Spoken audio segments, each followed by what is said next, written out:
me è davvero un orgoglio avervi stasera qui ospiti, perché dobbiamo essere orgogliosi della nostra Sardegna e fare di tutto perché continui ad essere così, seguendo le nostre antiche tradizioni.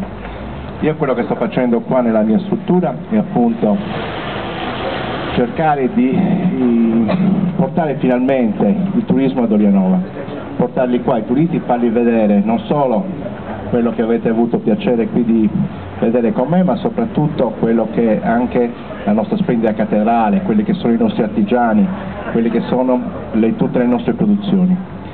E tutto questo non deve essere inquinato da delle centrali nucleari di cui forse al di là di tutti i discorsi di inquinamento che potrebbero trovare degli oppositori e su cui non mi voglio soffermare, ma secondo me il discorso fondamentale è che noi non abbiamo bisogno assolutamente di questa energia in Sardegna. Quindi noi dobbiamo batterci non perché la centrale possa essere inquinante o meno, perché queste cose potrebbero essere controbattute. Noi dobbiamo dire semplicemente: noi di tutta questa energia in Sardegna non ce ne facciamo assolutamente niente.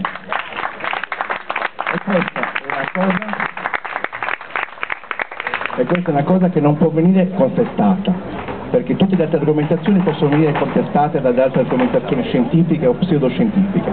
Il fatto dell'assoluta mancanza di necessità di questa energia credo che sia la cosa principale. Grazie di essere stati qui.